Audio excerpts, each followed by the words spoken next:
Give me the heart, in the morning when I wake up, in the night when I wake up, I will lift up my voice to heaven and give you the highest praise. Hallelujah to my King, hallelujah to my Father, hallelujah to my Jesus. I bow before the throne when I look at all the wonder and I see all the creation. The beauty of the universe, you never, never change. You never, never lie. You never, never change. You never, never change. Hallelujah to my Jesus.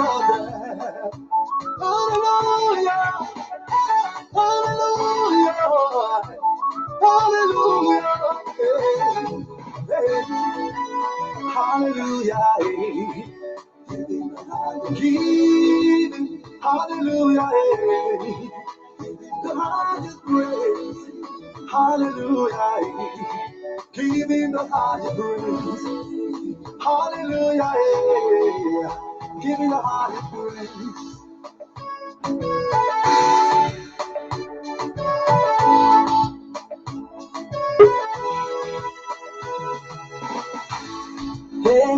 I'm not afraid, Jehovah. Come and walk, Jehovah. It is of the person. Come the person. It is of everything. The worshiping. Oh, you gave me life. I will praise this name. I'm here to praise my God because He gave me life.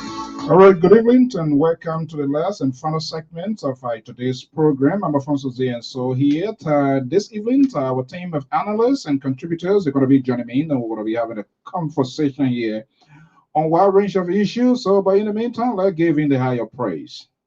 Giving the higher praise, hallelujah. Giving, hallelujah. The highest praise, hallelujah, giving the highest praise, hallelujah, giving the highest praise, ooh, hallelujah, oh, yeah, hallelujah, hallelujah, hallelujah, hallelujah to my Jesus, hallelujah. Sing praises to Jehovah. Lift up your hands and worship. Lift up your voice and pray. Hallelujah. I lay down my life for Jesus.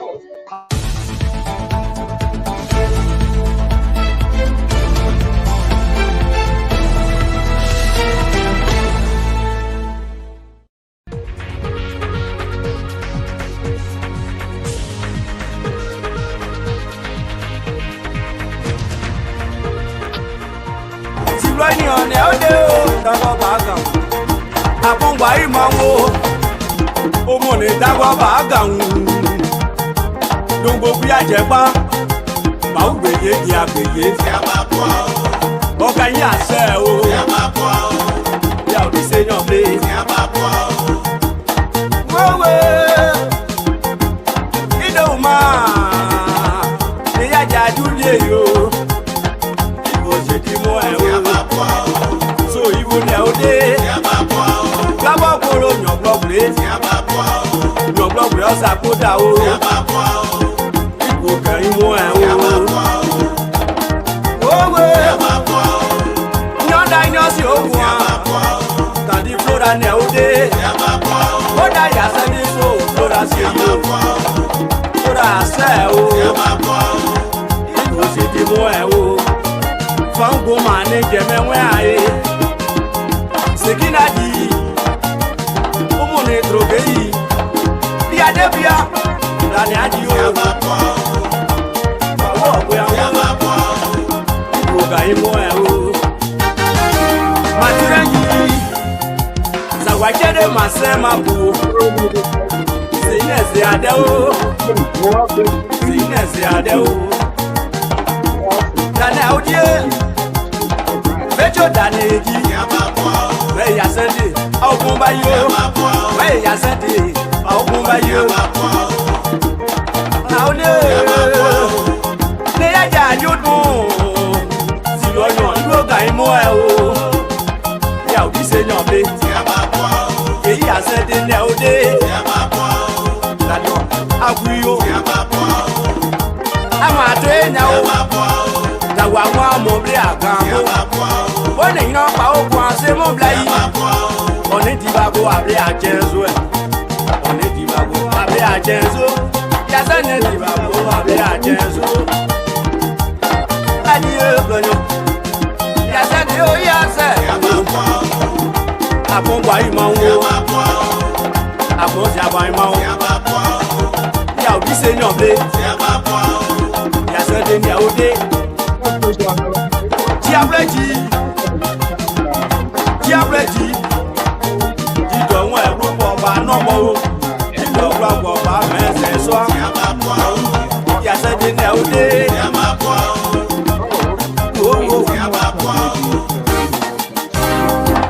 Sama, black and you say, I'm leader. I said, Mango. Do it, no boy. Oh, yes, I am for ya. Wow.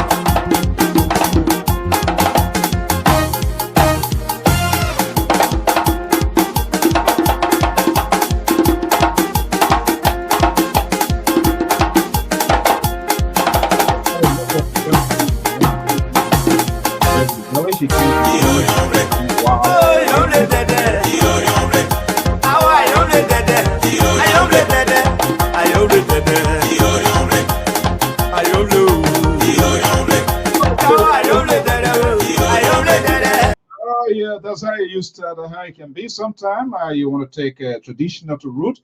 Welcome. This is the last and final segment of today's program. I'm Alfonso Z and Sot of the Liberia Public Radio and Lpr-Tv.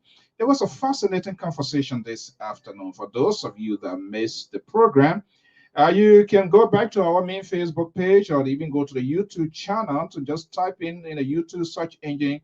Type in Liberia Public Radio channel, YouTube channel, you're going to see that. But it was a fascinating conversation, and we began to get a sense of what is happening. We're going to take a profile of that conversation as well, a team of analysts and contributors to you, our beautiful viewers, listeners. And of course, there's no way we can leave you out of the show. We want justice. A lot is unfolding in Liberia. Happening. The president of La Côte d'Ivoire, Alassane Dramane Ouattara, is in confinement this evening as a result of COVID-19.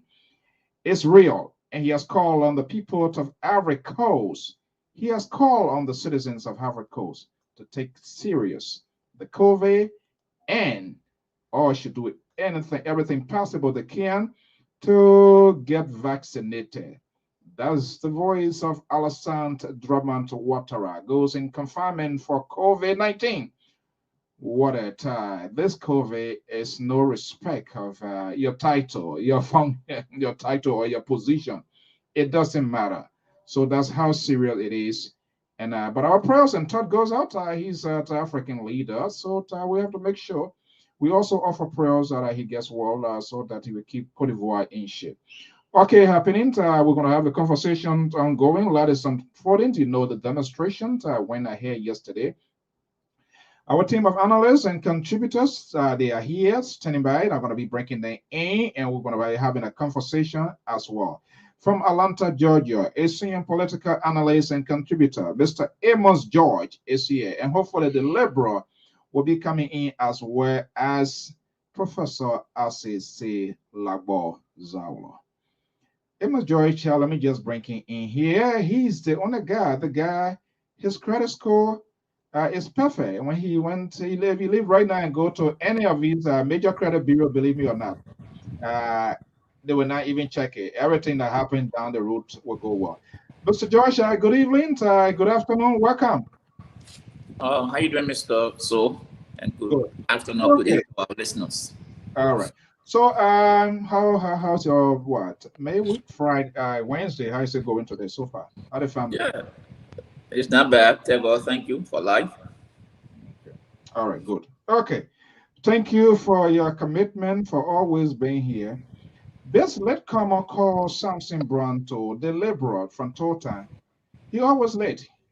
And when he comes, he want to be doing yappy, yappy, yappy, yappy. And then you try to talk to him and he says, people try to sanction his voice. You know, I don't get it.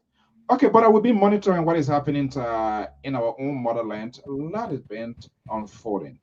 We're going to play some of the images here, especially that has to do with the demonstration, the protest, or whatever it is. I'm not. I just do not know why this happening. But up front here, what are you hearing? Who are you talking to? What are they telling you so far since yesterday? Oh, I talked to somebody today and they said the president heard the message, he's concerned. And I said, this is laughable. What are you talking about? This is not the first time police killing citizens in Liberia. Why they want to claim his attention? What's the other ball? The other people. I remember last year or so, a labor was shot at going to 15 gate number 7 area there by the police for simply demonstrating because another child has been killed through some illicit means. And the police came out the line first. The embassy, the court, before they admitted. Then they came out, they said they were investigating. What I began like the case, the outcome of that case today. There are so many behavior of the Liberian National Police that is ongoing unchecked against the citizenry. The mysterious disappearance of those young guys in Beaumont. Where's the case today? The 3 missing boys? Yep. The death of Gifted Lamanden on Broad Street today, the case still inconclusive. So the police, it makes you to wonder how these people running the country. I understand there might be, there is a limited resources, but I believe the money that government is wasting, I'll call it waste, some of those funds can be directed towards the police to enhance the work.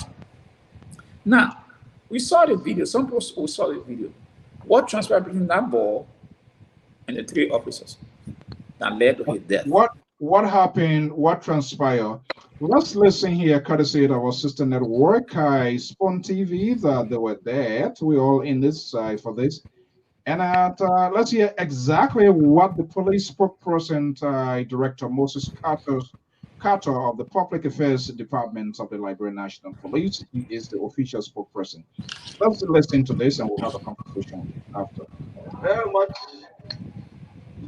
consistent, and we will continue to build that relationship between you and the police, especially so in this kind of situation. Early this morning, some of our citizens, concerned citizens, over the death of a citizen in the Governor's Hotel, took to the streets and came to the headquarters to present their concerns to us as a police leadership. Interestingly, it claimed the attention of the President of the Republic of Liberia, His Excellency Dr. George Weah. Okay, let me pause here.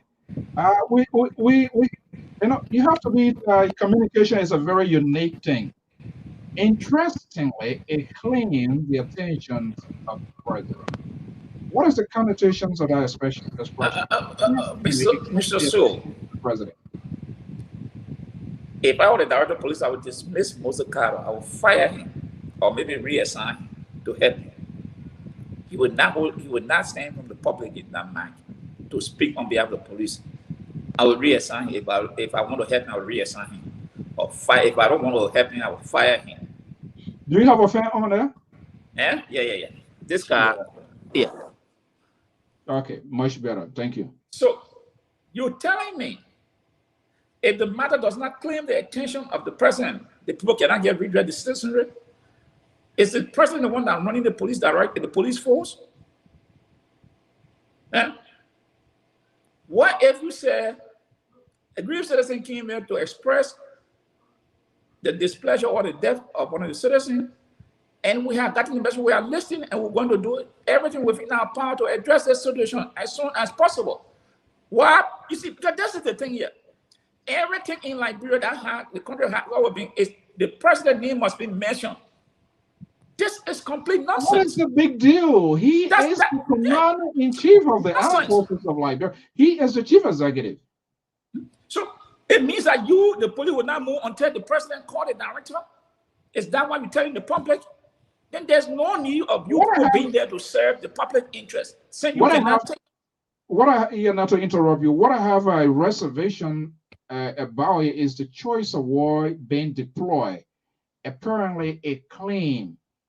So I don't know how you can. I wish I was there to further asking, and then want to go back to some of the tips, because you speak for the government. Okay, calling the president name, that's okay, but to use the word, let me see. I don't know if I can go back to this here, because this is quite interesting. Let me go back here and see here. Let's see here. They are concerns to us as a political leadership. Interestingly, it claimed the attention of the President of the Republic of Liberia, His Excellency Dr. George Weah. Is it because of this? You think if you were police chief or the president, he would be out of job? Yeah, what do you mean? It claimed the attention of the president. What that has to do with your function? You have been given the authority to protect, to serve, and to protect life and property. So, what happens if something happens with somebody from your institution? Don't you have the capacity, the ability to investigate that person that works for your institution, and another citizen is injured? You don't have that capacity. So you have to bring in the president for what? To say what? No, let's be honest here. And I know you are the guy from the far right. You got a very critical voice, and I'm not going to limit your expression here. You can speak freely as you want to. I think I call him the president, but I mean the choice of word being used there.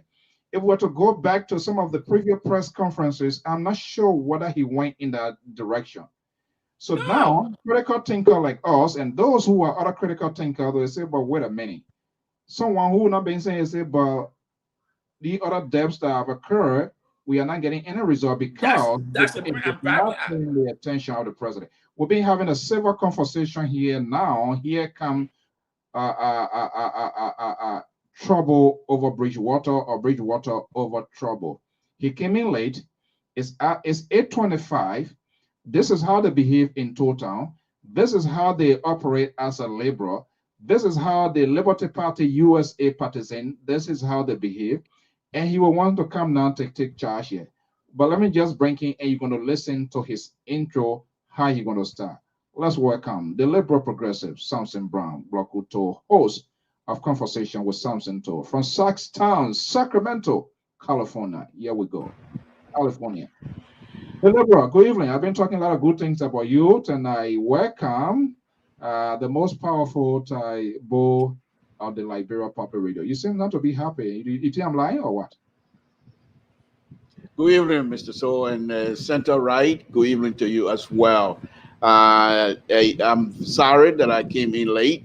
I was having some technical issue, and I think many of your viewers, when we have that kinds of who have had that kinds of experience, know exactly what I'm talking about. Usually, when you're rushing to take care of business, that's when the technical issue comes about. But I'm here as a counterweight because I've been listening to both of you here saying some things here that I'm going to be on the opposite end of it here tonight again, as usual. Not because I don't believe in what you guys are saying. I just don't agree with you, many of the things. And so let's start the conversation. Let's get the liberals here again tonight. Go ahead.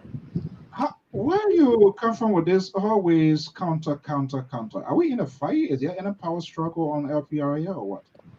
There's no power struggle, but many you and the central right ideas and ideology most of the time in line with one another.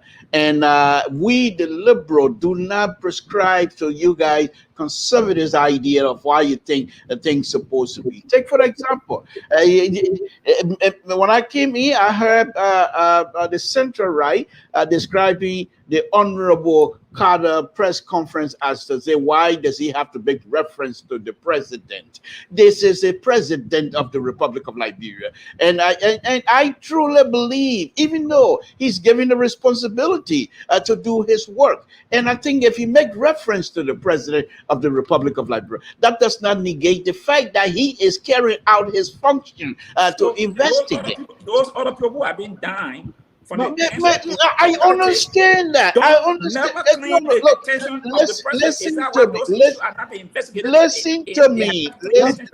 Let's do it. So listen to me. Quite recently, we have a burning of a city in Zwadru because of another Liberian was killed by another Liberian, and the citizens there didn't like the idea. They decided to touch the city, and we're still yet to hear the conclusion of your investigation. Now, this seemed to be, and I'm not here to bike or be the spokesperson for this inept government, but let us give it to them when there's truth for. The man came out, he said, we are going to do an investigation. So even in the process of telling you, if he mentioned the president, a doctor, we are named in it, does that supposed to mean that he's incapable of performing his duty? I believe not.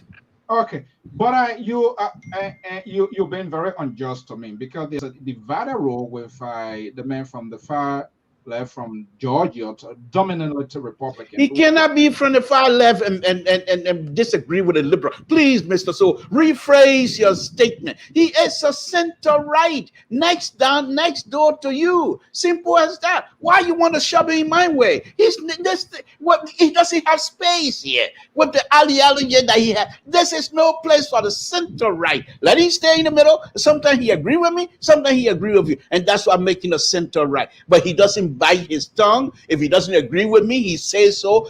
I mean, with no second turn, which I respect and I agree. Ooh. But at the same time, don't throw him in the center. I mean, far left. No, he's not. There's no room here for him. Please. Okay. The good news for you here. Here comes your good friend, the professor. I'll say from West the Ridiculous.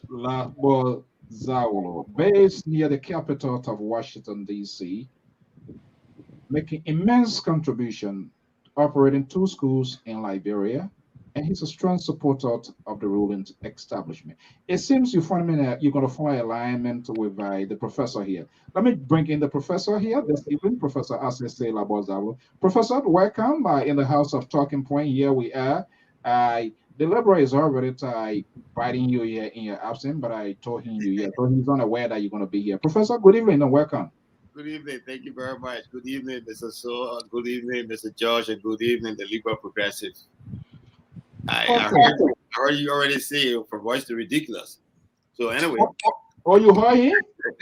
I'll try to live up to that expectation. This guy is always caught on tape.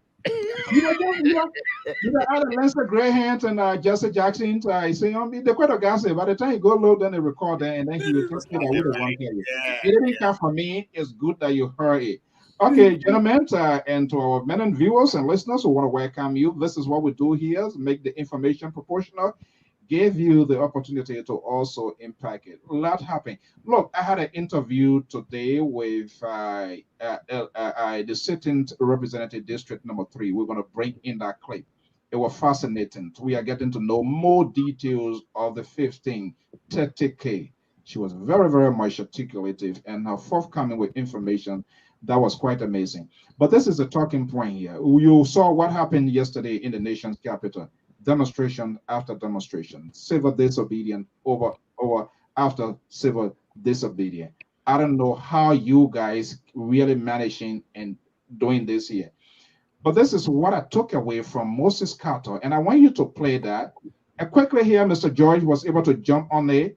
Thank God he's not a president, but he said when you were president, you were going to fire Moses Carter. But let's listen to it, and then I will tell you the point. For the death of a citizen in the capital, took to the streets and came to the headquarters to present their concerns to us as a police leadership. Interestingly, it claimed the attention of the president of the Republic of Liberia section. Okay, Professor. Yeah. All right. I am wondering why choices matter, how they are expressed. And sometimes by critical thinker, other people who think on the other side of the world, they give a critical to review and surgical operation. Why did the police spokesperson, who is also at that point in time speaking for the government of Liberia, why will he say, interestingly, it claimed the attention of the president? Is that a good choice of word? What? I mean, I didn't get him fully. What are you referring to? He said it claimed the attention of the president. He said after this. You want to? Huh? No, I tell him. Apparently, he said. Yeah, apparently it claimed of the president. Of the president. The what? The country? The death of that young person in the demonstration. Yeah. He apparently claimed the attention of the president. So I'm not following. Well, let me. Why? You know, replay the clip. Why the CDC professor is confused, and I understand his confusion. There's no question, because it's something. I understand. I don't mind he calling the president name. My own take on this, what I disagree with, because in a sense, he's trying to say, from my interpretation, the other one part, including the president, the attention. Yeah, but what about the other people that have been dying? It seemed to me that all the other people that have been killed by Liberians didn't claim the attention, but because a Muslim guy got killed and the Muslim was in the street, therefore the attention of the president is being claimed. Now there's no reason to fire this guy. So perhaps he meant something different than what we're interpreting here, because he could come out and say this one we gonna see, we're having an investigation because the president is quite aware of it. It's the language, it's the Liberian English the man was speaking. Now, if it was something here, I'm not here to make an excuse for Mr. Carter, but I believe if it was here in the United States or somewhere else, perhaps it would have been stated differently. But he decided to speak in our own language. The one apart, it cleaned the president attention. That's no way justice can be administered. When they claim the person attention, in order what I'm saying. If it doesn't claim the person attention, then no justice. Is that what you're saying? No. I think the Liberal Progressive really contextualized it. Look, I was confused because I think the interpretation that I just understood from the Liberal Progressive that other people are having, I think it's a stretch. I think the insinuation that because he did not reference other cases, it means that it is only this case that has claimed the attention of the president. And I think that's a stretch to say that that's what he meant. Look, I was just working on something today, and it's serious that it's a coincidence of these kind of thoughts. And so I'm working on a program that once school closes, I'll be running an English workshop, not me personally, but I will hire somebody to run an English workshop for journalists in Kakata. Okay. Yeah. And the reason for that is that how we speak. I mean, this guy, I definitely understand what he's saying, but the way he said it, I see why you guys are, tying it to that. Professor, I think we have to seriously, when you say you want to have English classes for the journalists, I think we should appreciate, the Liberians should appreciate the way we speak and the way we talk. For example, sometimes I find myself speaking Kran thinking I'm speaking English. And many of us would do stuff like that because first of all, you have to come from your dialect. Now with you, the Congo man, man, that's no issue. For you, the Congo Pele man, there's no issue with that. Okay, you're not Congo Pele, okay. But with me, for example, if I'm going to be saying something, without even realizing, I have to say Crown first, and then before it comes to English. So sometimes I try to step behind myself. So let us don't make this thing into a molehill. This is just an inhale. It's no big deal. No, we are progressive. Progressive. That's not an issue. The Let's issue do here is one. not that. Go It's ahead, not that Professor. I want us to get rid of our lingua franca. I do not want us to look, if I had the power and the position to do it, I would begin to provide instruction in our own Liberian form of English. I think we should be able to speak it. But what I'm talking about, when you are speaking when you are making a formal statement like this, right, be very careful on the choice of words, the organization of the words, and everything.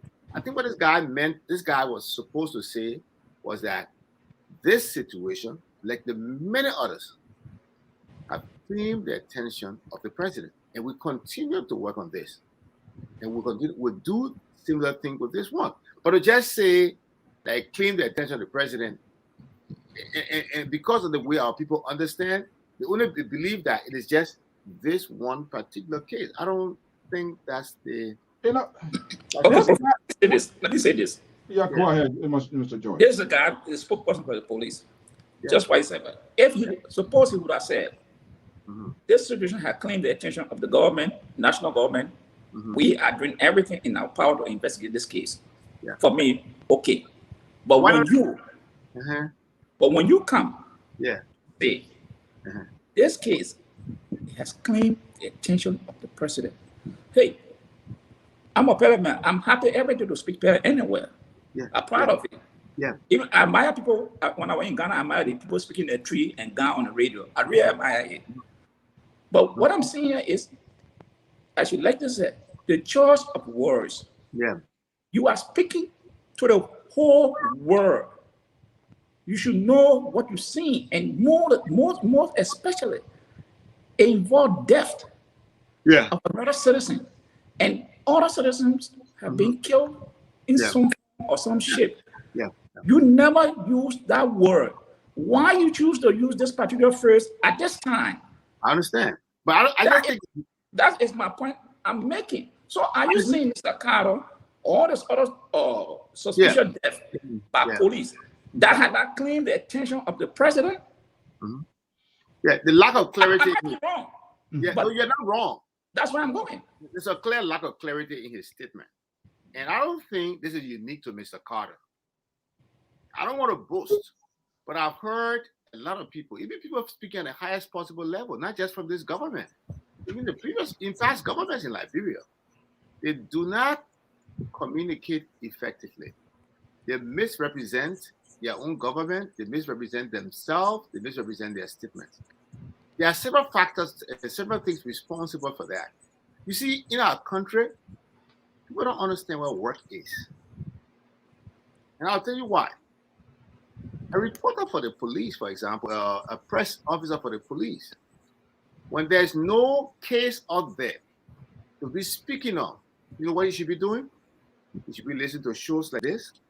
You should be listening to CNN. You should be listening to France International, Radio Africa, and different things, and see how people communicate and answer questions. I'll give you one simple example. I don't want to monopolize this discussion. Yesterday, I listened to the guy who was a spokesman at the Pentagon when the incident took place. I don't know what you guys heard about the shooting at the Pentagon yesterday. The man knew that a Pentagon police officer was killed. He knew that the assailant was killed. He knew all of those things. But he was repeatedly asked about those things.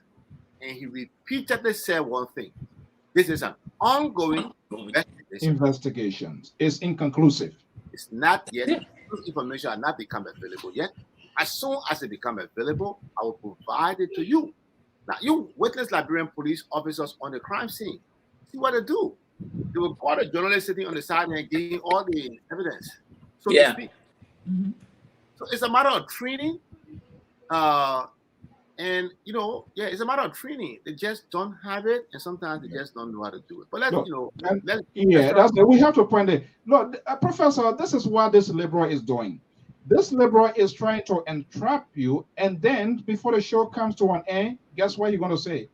The CDC police spokesperson. I know him. He's for all of his tricks. The can't I go by here, Mr. So, Mr. So, let me speak, please. You're going to have your day in court. Now, what kinds of code? This kangaroo code? I mean, conservative code. There's no day here for me. I'll wait for you. What we are saying here, look, every language, every group, there's a uniqueness when you're talking to people. You can't assume why you're talking to people, they know about it. No, it's not just only at this point in time. See what happened is it's a serious issue, and you are speaking, you are communicating with the outside world, not just only the cameras that right before you here. So when you deploy those sort of words like that, you become specific. You put in limitations on the work of the president. Well, okay, other thing that happened. I'm a critical thinker, and I do things critically. And I'm not going to give you a chance to come back here, try to gain score here.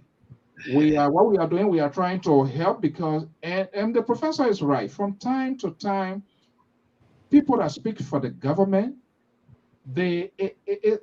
sometimes it add up to the problem that they already have. And at the end of the day, they got caught up in it because they had to be. It's very hard to defend it. Libra, go ahead. Your day.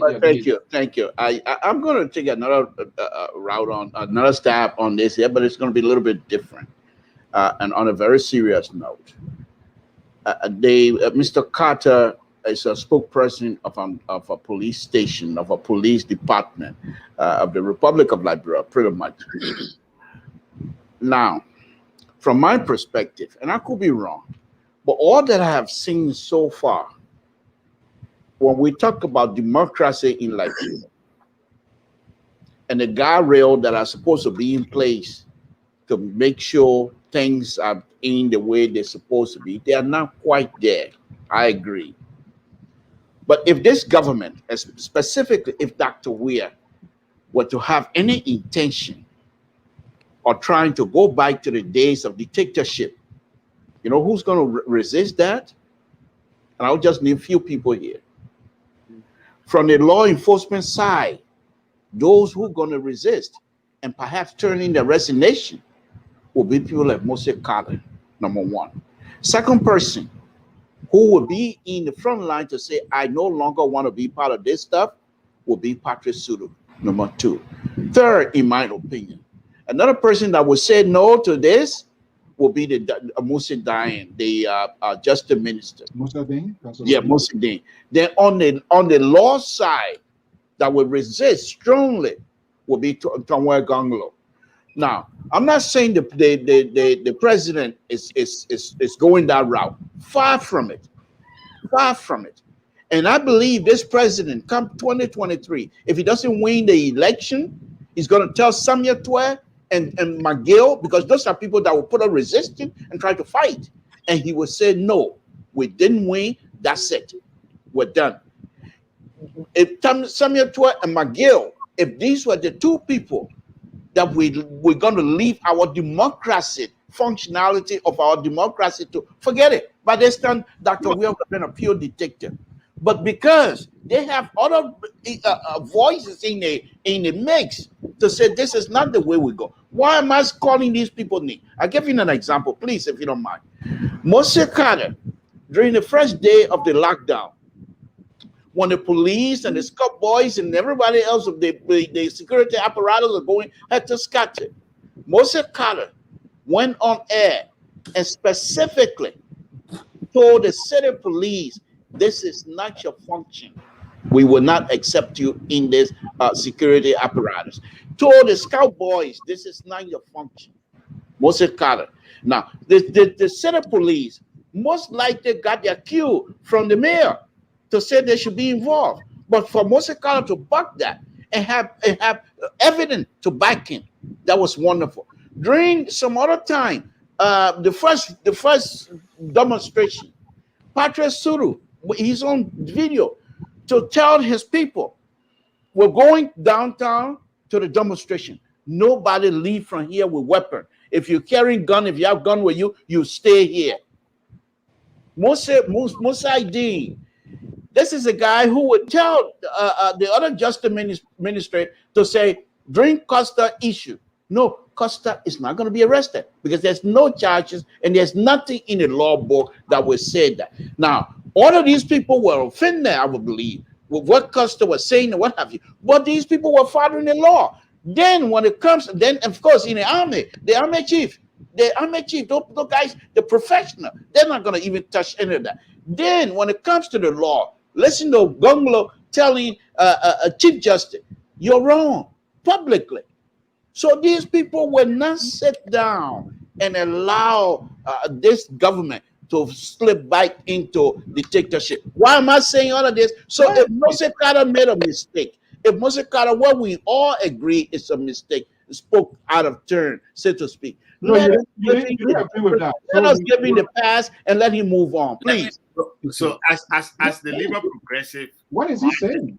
Apparently along the Team Gonglo line, I know we're going to be hearing more about that. But because Liberal Progressive, I really don't see how Gonglo especially got involved in this other discussion. No, I'm saying people who will resist. If the government said they want to, because I'll give you an example. If this government decided to go the way of the old days, first of all, they will want to tingle with the Constitution and with the Chief Justice backing. Gonglo is there to say, no, we all know the law. He has done that before. He's not going to allow them to tingle with the Constitution. The interesting thing is that you bring in Gonglo out there. I don't want this discussion to change. It has nothing to do with his intention of wanting to be president. That's far from it. I'm just saying. Why are you dishing out this red meat? That's right. Gonglo was around when people were spending $80,000 to build a toilet. Here he comes. Gonglo was I'm just Gonglo was there when the people was building a toilet for $80,000. Look, okay, guys. Guys, you guys missing the point. You're missing the point, and I will move on. Let's come back to the base. So he is in his liberal mood this evening. Another form to dilute this sort of conversation that we are packaged to have here this evening. Then he finished say, "Oh, now he in," but then they will resign. They will reject. Where are you coming from with all these theories? Yeah. Because okay. So let's have a conversation, Professor. This sort of repeated incident, one over another, demonstration, university, regardless who right, who not right. How is GOL managing? What is lacking? Who is not picking up what to see this thing happening over and over? Let me just do this here because we say it was to do it here that the demonstration turned violent. Let's see.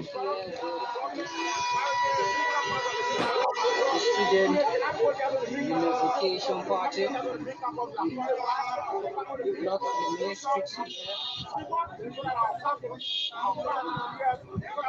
All right. I will bring in a video here. We have seen here. Let's have a conversation here. What is lacking? Why? Who is not managing what? Why they kept putting this government into a crisis? You know, and it's just it's getting out of hand. Look, it's interesting. You know, as a person who's spoken well about this government, as a person who people call upon to answer questions for this government, you know, is challenged in its performance. I have to be very honest with you. I'm embarrassed by the performance of a significant number of the people the president appointed to help. Can you repeat yourself, please? I didn't hear what you said. Embarrassed by the performance of a significant number of those the president have appointed to help him, you know, effect his governance structure. I think the authority of University of Liberia should be called to the executive mansion to provide explanation on why the students must be constrained to resort to such action. I think there's a lot of reluctance at the University of Liberia from time to time to listen to the concerns and grievances of the students. I was never a member of the Student Unification Party. I don't support their antics. But equally so, I believe the students of the University of Liberia and the legitimately elected representative should be accorded the opportunity to sit and dialogue with the leadership of the University of Liberia to find common grounds on pressing issues affecting them. And when that opportunity is denied, the students are left with no other option but to use the measures at their disposal that have worked for them from time immemorial. As a student at the University of Liberia, what worked for us was to stop classes on the university campus when there were no buses to take us to Fendel. It definitely worked for us. And so the students know that if they can block traffic right next to the Capitol building over there, it's going to attract the attention of the people. And so it's unfortunate that the administration of the University of Liberia is not doing much to control these things. And not just the ministry, not just the administration of military education, but it's all across government in so many areas, so many places that these things are happening. And I think the president needs to seriously revisit some of his appointees, some of the appointments he made.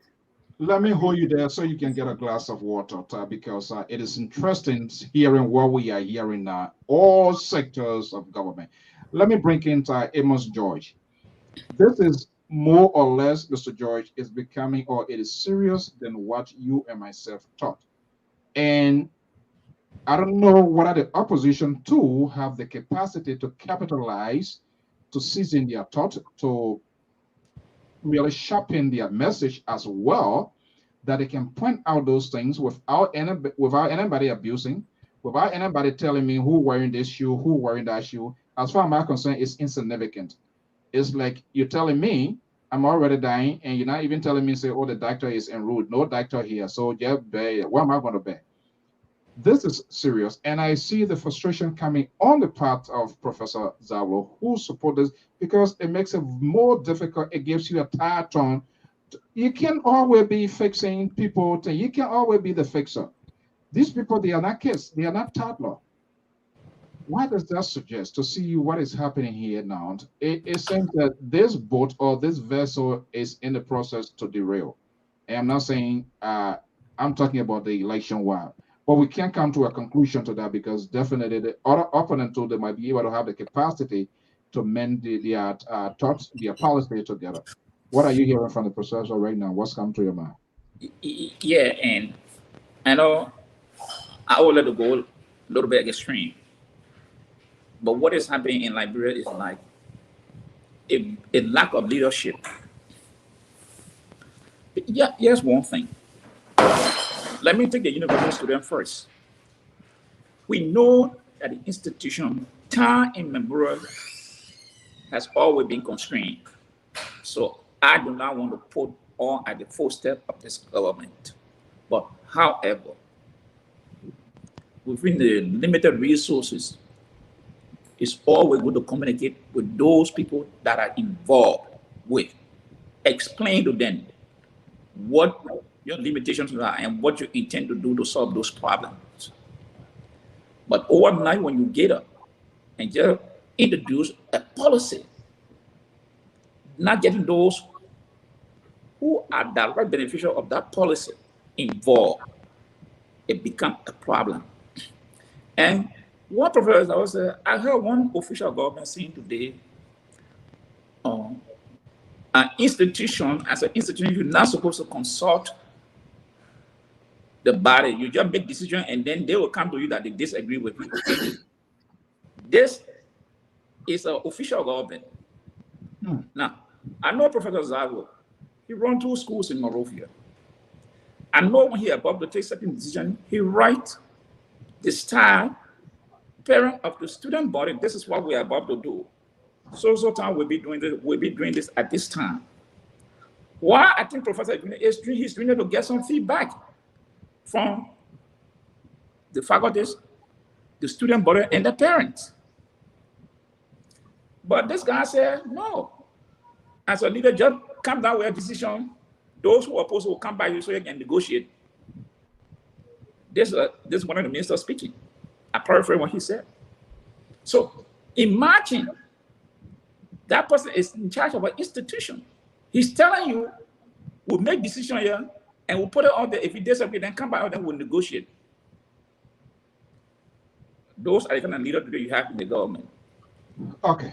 The students said they made administration, they made the president, they told him, hey, this e-learning 100% is not feasible because first, we are not prepared. Most people don't have the devices also. So what we are asking you for, make it 50-50 or 40-60. Anyone, not the entire thing. We'll come here, take our regular notes, then do the rest online. They said no. The rollout, that's it. Now, when you do like that, you are creating problem for yourself, and this is why now they are in. How can they go back now to talk to these students? And every time you go in this country to go negotiate, you are showing weakness and you're not showing strength of a leadership again because you continue to make the blunder. So, and these are the things sometimes Professor is referring to. Look at the issue of the market, Omega market. We'll come to that market. Before the market here, I want you to end the point. Let me bring in the LIBERIA here because I think he's bustling within there. You know, it said I think they see like a dinner table being set for him here this evening. But I just want you to conclude on this, then we can get to the other part. So the market, if they put their feasibility study, they know the weather in Liberia. Why they didn't take all those into account to say, okay, this market will not accommodate everybody. So the outsider will have to build this outside. So when they rain, the water cannot sit here to accommodate the people. No, nobody thought of it. They just went and put that structure there and they put, hey, let's go. The people go, the water is almost tapping into their knee outside. North against that. So what is the leadership that advising the person on that go ahead to make these kind of decisions? Where is the leadership you have, Bright, Archibald, Bernard? I don't know what is the rapport with these people here because first and foremost, I'm going to be breaking in. Professor, have you ever spoken to any of those people? Archibald Bernard, my show? Huh? No, I was spoken to my show, but I spoken to Archibald Bernard. Why you don't want to speak to my show? Oh, come on, don't do this to the professor. No, but I know him. I want him and the Libre Progressive to go and talk to him. Okay. Well, LIBERIA. Yes. Well, thank you. LIBERIA. I've been told by some folks in the bear world, you have Archie, Bright, Kuku Dennis. Let's put these people under the microscope. You know, who listen to them outside of Liberia? What is the connection to? What is their track record? When Samuel Doe, when after the Lpr-Tv coup, there were folks that people, in order to give the government a face, what did they do? You have people like Ernest Eastman from the Mani River Union were brought in to become the face so that they can channel that sort of diplomatic relationship with the outside world. What can Kuku Dennis advise, for God's sake? What can he advise the president? Emmanuel Shaw, the package is still hanging there unexplained. The LIBERIA. Thank you. Before I go addressing those issues here, let me just point out something. More or less, what you and I talk, making reference to the center right. You just said that. And then he come out, he said, I will go a little bit and scream the center right on Liberian Public Radio. He will go a little bit and scream. Then you coming back to say, I just want you to go on, finish your thought before we go on to the next line. I hope that courtesy is afforded to all of us here on this platform. I just want to point these things out that when you and the center right, your ideology and the way you talk and everything else are in line. They are different from the progressive. And that's why I want you guys to take that into consideration. Now, let's go to the student issue, Mr. So. On a very serious note, the University of Liberia has a structure. Whether you believe it or not, they have, I believe, they have the faculties, they have the administrators, and I believe they also have the board. And on top of that, you have the Minister of Education. On top of that, you have the President of the Republic of Liberia, who is a visitor to the university. Yeah, Mr. So, I don't need help. The point here is this. The point here is this. Oh, my son. But anyway, the point here is this. If for some reason the university student, the reason of going to university is to learn, not to practice politics. If you do that, you hurt yourself. If there are people who goes over there specifically to practice their craft or politicking. Many of the young people over there are very smart, and so they join them. But at night they study. I'll give you an example. Martin Cordy, one time here, it just happened to be that he had that video. He was in his study hall, books almost like 5-6 feet high, and I'm sure they were not there for nothing. I'm sure that young man was reading. Okay, now if you have issue and you believe they whatever coming from the administration is wrong, you set an appointment. You set an appointment, and when you do that, they refuse your appointment. Okay, take it to the next logical step. Go to the board. If the board refuses, take it to the next logical step until you get to the president. You do that 1 or 2 times, people will start paying attention to you. Because if you go the way they go, you know what the people are saying? They're saying that they tell you people that their job, that all they do, they're not here to learn. They always here, look how they're breaking things in the street. These are the kinds of they think they associate people who are there to learn. These are supposed to be our future leaders. And you're breaking stone in the street of Monrovia. And because people are not listening to you. Does it mean that tomorrow when you get the power, does it mean you want people to repeat the same thing? I don't think so. These are the same people tomorrow when they get in power. That any other student come and do that kind of disturbing, they will go after those students. And this is not something that we should encourage. Whether the government or the people are not paying attention to you or not, we have laws. We have to follow the laws. Nothing else. Nothing else. So you see that they don't have the right to demonstrate? They have the right. But let me come in. It must be to a specific. Okay, guys. I think easy.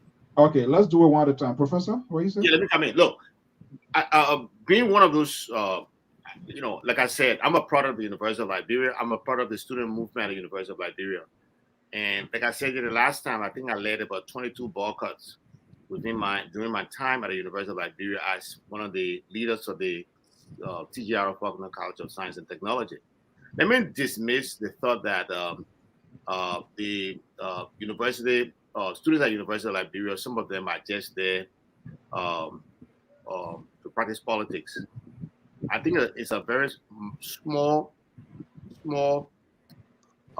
fraction of the student who do not go to the university for the learning purpose. I think the bulk majority of the students at the University of Liberia are there because they want to learn. And I think that as part of their learning, they have to be able to exercise their rights as provided for under the Constitution of Liberia. So they represent the consciousness of the illiterate masses. So they are supposed to be able to articulate on issues of national importance. And I think the students at the University of Liberia are for the most demonstrated that. I have never been, during my time at the University of Liberia, there was never a time that the students took up to the street without exhausting the channels at the University of Liberia for the resolution of conflicts.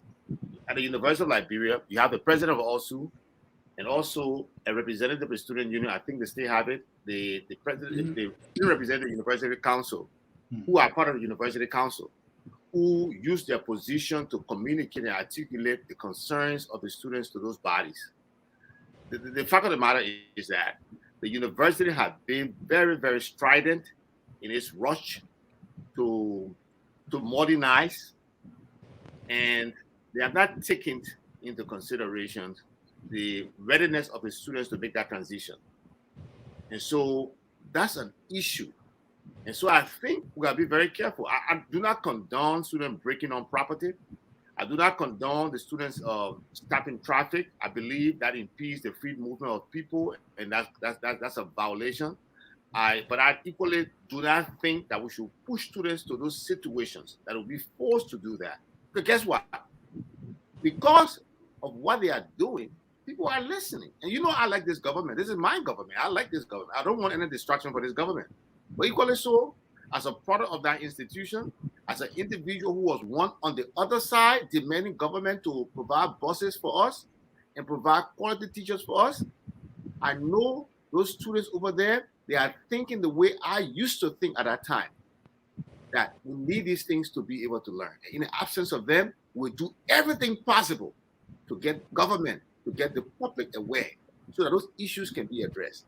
And I tell you, I've learned, if you look at what I said the last time and what I said today, got an epiphany. People called me and communicated to me the effort the students have made to communicate. Okay, I said it last time. I said So it. basically, they got to the boiling point, and that's what us to be where we are. Yes.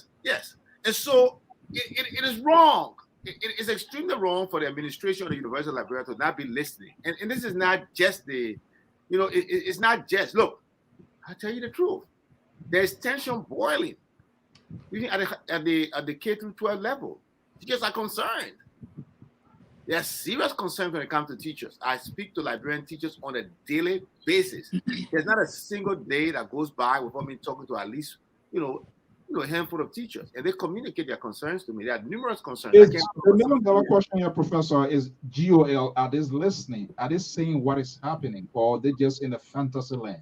When it comes to the teachers, the GOL has been engaged in numerous discussions with teachers with the hope of addressing the problems of teachers and educators in the country. I think they had a memorandum of understanding, and aspects of that memorandum of understanding is being implemented. But there are other aspects of that memorandum of understanding that the teachers feel are long past due, that haven't been implemented. And so they are demanding that those issues, be brought to the core and to be addressed. So I think the GOLS is actually listening. But look, I understand our country is beset with a myriad of problems, and sometimes prioritizing can be a challenge. But I think the issue of the university is not one of those things that is very difficult to resolve. We have a serious digital divide in our country. It's an issue of equity. It's an issue of social justice. It's an issue of civil rights. There are so many students at the University of Liberia who cannot afford a cell phone, who cannot afford data, who do not have access to devices that they need to be able to learn, who didn't have the adequate training to be able to access resources online. There are many university professors who still don't know how to access those things, let alone instruct using those devices and platforms. We are about 5 years at least away from implementing any form of e-learning at a university that has a huge student population like the University of Liberia. You might be able to implement that at a private university that has a smaller population and where students actually, go there by choice.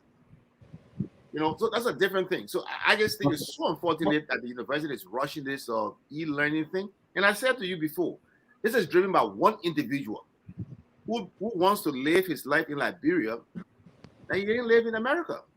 Okay. And so you go there and push these things on these people, and the people are just accepting it without even analyzing it.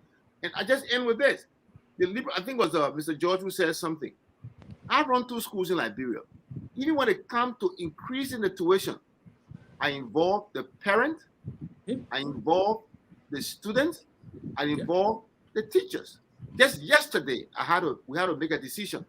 I invited 3 students, several teachers, and I asked the administration to get together and discuss so that whatever is decided, it will represent the institution. These things are not happening at the University of Liberia, and so it must happen. Okay, let me insert politics into this conversation because they all have that sort of bell tie within, and then I can go to Amos Joy. You, from time to time, you have articulated, try to fine-tune, restructure, remodel the agenda of this government here.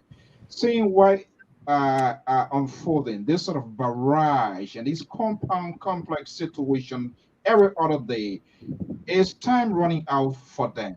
If it continues until this year comes to a closure with this barrage of problem issues over issues, that they just finding it very difficult to provide explanation to the Liberian people. When you go to the marketeers, they say, we elected Joy, we have turned his back to us. They're not listening to us. Nobody turning to us. When you go to the young generation that constitutes the huge demographic of voting bloc in Liberia, they have their own to say.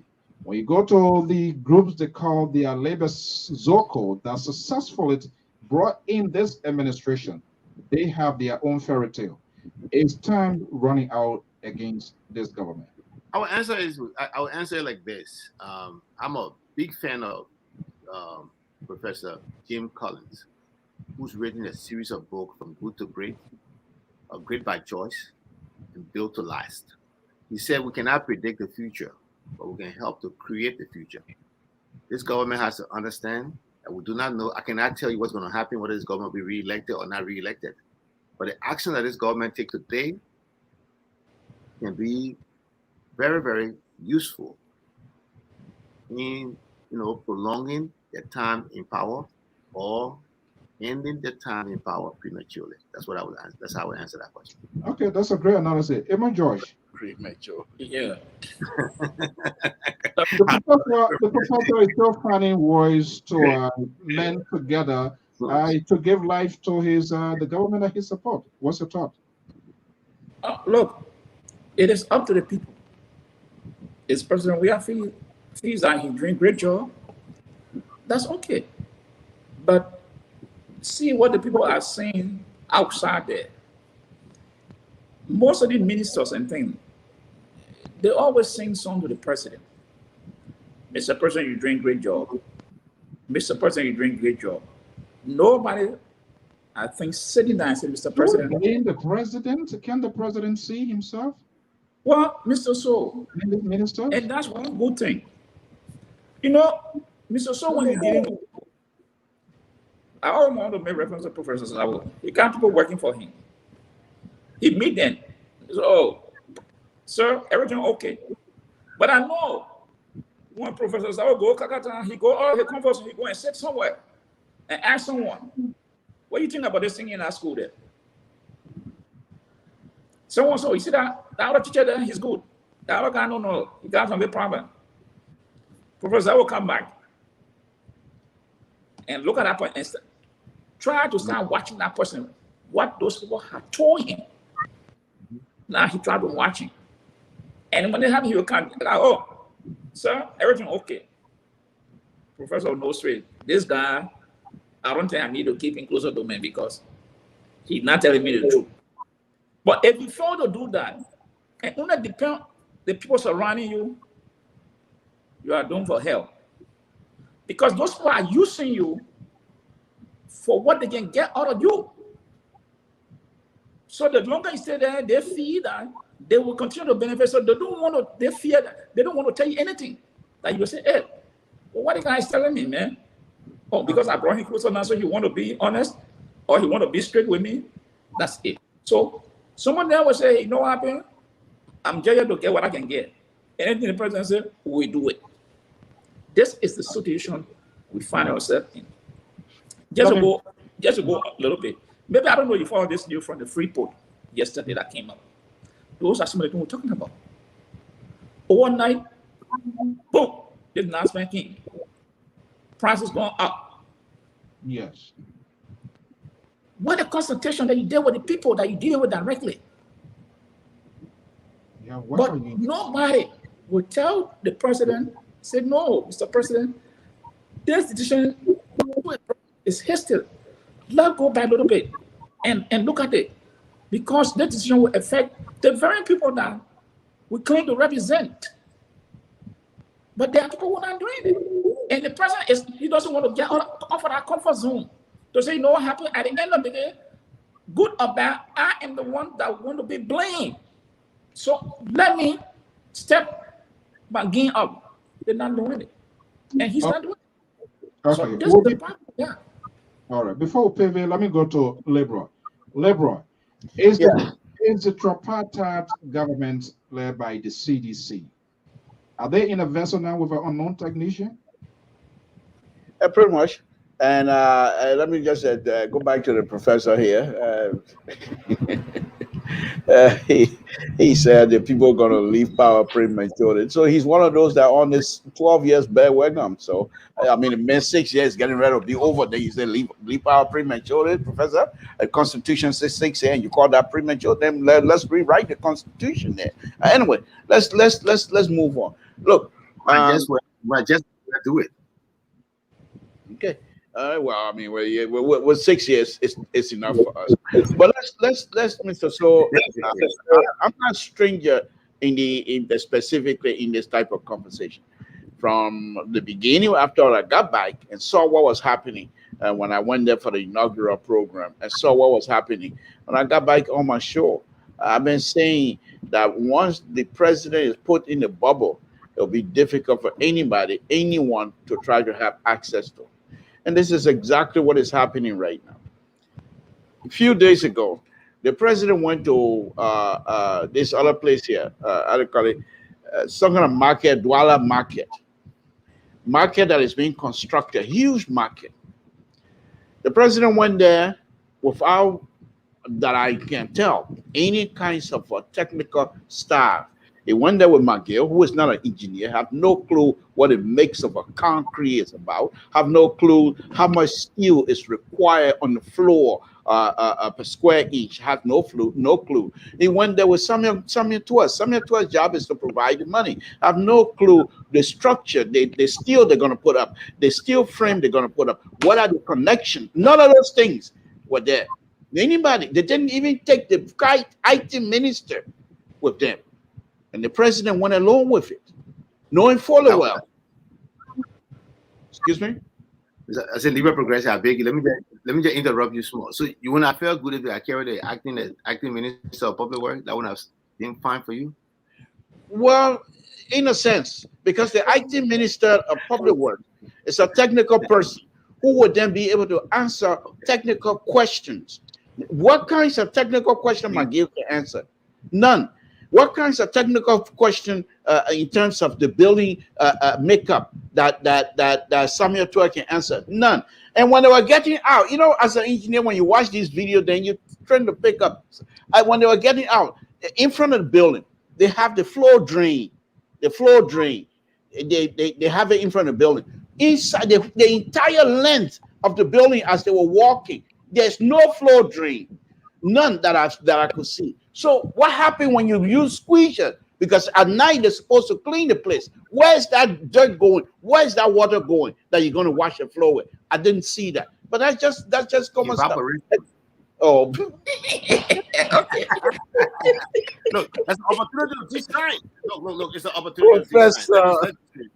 You're okay. You're right. That's like a technical advisor that will come from Samuel to evaporation. But anyway, okay. All right, you just kill it. But anyway, that besides the point. The president is our president of the Republic of Liberia. You're going to those places, and you could see behind them they have the base of the steel frame, what is supposed to go on the foundation, and they have steel sticking out. And the bolt of the steel, yes, they were bolted. But you don't bolt to leave it. You bolt almost to the bottom, so that when you put the plate on there, the bolt that are there will stop the plate from going all through. Number one. Then when you do that, when you're done, you put cap on these things, and you have my president walking among those steels. Why if the sun hot like that? What if it was to fall out? Well, how do you protect that? You know, those are the kinds of stuff a technical person will come and say, Mr. President, by the time they get there, that technical group should already line up the route that will avoid those kinds of stuff. That's what I'm talking about. Okay. But the fact that you know, someone try pointing finger here, what's someone try pointing that is banging pointing finger to? What are you pointing finger to? Okay. What is it talking about? Okay, gentlemen, you can get a glass of water. Let's take a quick commercial break. This is an obituary announcement, and when we come back, we'll pivot to a different conversation. I was in an interview with the sitting representative district number 3, Mount Gibby County, Kakata, your own place.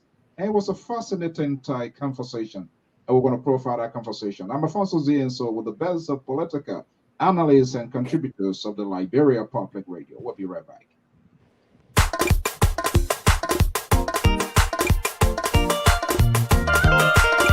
It's Pekka Jr., the marvelous producer. Life so beautifully lived deserves to be beautifully remembered. It's with profound sadness and great loss that we announce the death of our beloved sister, Mother Ruth D. Freeman of the ACFI Church. This sad occurrence took place on June 19, 2021 in Monrovia, Liberia. Funeral service of the late Mother Ruth D. Freeman will be held on Saturday, August 7, 2021 at the St. Moses Funeral Parlors from 10 a.m. to 12 p.m. The remains will then be taken to the Dawazon Cemetery in Margibi County for burial. Repast follows at the deceased's residence in Thinker Village, Montserrado County. The late Mother Ruth D. Freeman leaves to mourn her children Pauline Freeman Tor, Queen Freeman, Josephine Freeman Lamina, Lorpu Freeman, and Zarkpa Poor, all of the United States. She also leaves to mourn her brothers George Freeman, Philip Joe, and Nathaniel Cry of the United States, and one sister Annie Freeman of the United States, and a host of other relatives in Liberia and the Ivory Coast. May her soul and the souls of our dearly departed loved ones rest in peace. Thank you. Philip Z. Joe, brother of the deceased. I'm Isaac Zawalo. I am an instructor here at the Arlington Career Center. I'm an instructor of mathematics. Mostly I teach the dual enrollment math classes for the Arlington Career Center. I've been here in Arlington for about 16 years. I originally come from Liberia, a small country on the west coast of Africa. It was established by free slaves from the United States. In Liberia, I'm involved with a series of educational projects. I own 2 schools, an elementary school in the capital city, Monrovia, and a secondary school about 40 kilometers outside of Monrovia in a little town where I grew up called Kakata. Well, the secondary school is called Giddings Polytechnic Academy. It's located about 40 kilometers outside of Monrovia. Now, what makes Giddings Polytechnic Academy to be the best school is that at the Giddings Polytechnic Academy, we are introduced to electives such as drafting, nursing, business, journalism and creative writing, and agriculture. That's not all. We are also having a free access to the internet, and we are also introduced to ICT, that is the information communication technology. The school is changing lives. Our parents are coming to the school and they are telling us, one, our teachers are consistently in class. Our students, the school is fenced, so our students remain on campus for the most of the day.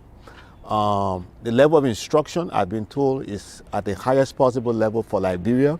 In fact, it is projected that our enrollment will increase from 230 to about 500 for the next academic year. We are seeking help when it comes to technology, as I indicated. Any kind of resources that will help students to do better, textbooks, use textbooks, anything that will help ease the situation of our students. Anything will be appreciated. No, I look forward to seeing a relationship being built between the school in Liberia and our community here in Arlington. I consider Arlington my second home, and so I would want to see my 2 homes connecting. You see how communication works? Arlington is my second home, and I want to see the 2 schools in Liberia here connecting. That's a clear, precise message. That's our own Professor Asese Labozalo. It's a senior contributor of the Liberia Public Radio. And please, folks, he's giving back to the country. It's concrete. It's not abstract. So please, you get books, give a donation. See what you can do. This is how we can build Liberia.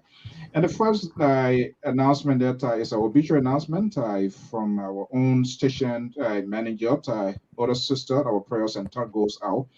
We are doing everything possibly can for the rest of the families outside of Liberia and other places to see the homegoing live via LPR crew in Liberia. Just in case you have a convention, event, or whatever you want to do, let us know.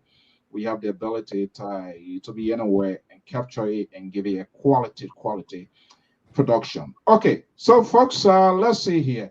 Professor, it was quite fascinating this afternoon. I got a little bit insight of Capitol Hill and how things work. We have been drawing some conclusion that not everybody on Capitol Hill there, they are not all pink hair. They have some folks there that I go. And one of the person that was so much impressed with today during the interview today is a representative for District Number 3 in Kakata. Yeah, that's the other way of calling it. Your own second place here. I'm going to play a little bit of that. Kakata. And we're going to have a conversation. For the kids that are being violated through the domestic violence, I don't understand what is really going on. So I've said to my colleagues, it is no shame. We want solution. Maybe there's something that is missing. So we should open our ears, our arms to people to conduct another survey to find out what it is. And some of the things that we were able to realize, you won't believe, but that's the fact. Some of the things that we're able to ascertain on the field, people still believe that my husband has the right to slap me because he married to me. Women too also believe that because he's my husband, I can walk to somewhere, any place, public gathering, and see where another woman got a right to jump on a woman to fight. But people too still believe that I'm a native man, I'm the town chief, or I'm the best hunter in the village, so I deserve to marry a virgin, somebody at the age of 13. And they believe it's a cultural thing. No, it is not a cultural thing. Once a situation affects 2 or 3 persons, it becomes the problem of the society. It's not like before. So let's know we are not trying to take away the cultural value, but wherein you will have to violate the right of somebody, it is an issue. You should know that it's no longer a cultural value. So I don't want to say here that I've been able to lay my hands on everything that is wrong, but I can tell you for free that I know something is not right that is ongoing concerning this bill, whether people are doing it deliberately because they don't want to adhere to it, or maybe the punishment that is associated with this bill is so lenient, if we have to revisit it, we will have to do that. But I believe that something is missing. We need to go back to the drawing board. Is that perhaps the opinions of committee members, you think? Yes, committee members, even other members of plenary who are the House of Legislature, who are not even on the committee, but they know because they know the complaint that they receive from the various districts, the communities, the counties. So it's not only based on the report from the committee members that I can say to you, because the committee member, I remember, was sent on to the committee on gender, to the committee on judiciary. So the committee on gender and judiciary, we have the total number is just 14, seven members on each committee. So I also think, yeah, I think that's the two committee was sent to. So you having 14 persons coming together. Yes, we did what we could do, but I think we still need to do more. We were also able to work along with the Ministry on Gender. But I believe there's something missing. We need to know what's missing, and let's see how best we can resolve it as a nation. Yeah, because I mean, these are troubling information. Yes. Things that are happening. So it does have a propensity to also keep the country down. The country is insecure. Things happen, and it's our concern. Madam Congresswoman, talk to me here. What is the level of bipartisanship working across the aisle? For the most part, sometimes I see our leaders order here. I will never hear one day I'm making a phone call from maybe from the CDC side, calling Yombi Kangalore, Darrell Dillon calling side, Jose Akaragwe calling it. We need to sit to talk about the country. You have your party, I have my party, but we have to reach consensus. I don't see that more often happen. All I see on the social network, take it to the bank, take it to the bank. These people are this. It's all about what is actually happening on Capitol Hill. This building here, I see this building as the live wire of the country. What is going on? Do you talk to other colleagues from different parties so that you guys, hey, this is what I have. This is my agenda. Probably this is applicable to Lofa, to Grand Basso. Bottom line is good for the country. Are you guys having that conversation or everybody on your own? No, we do have that conversation. Sometimes it depends.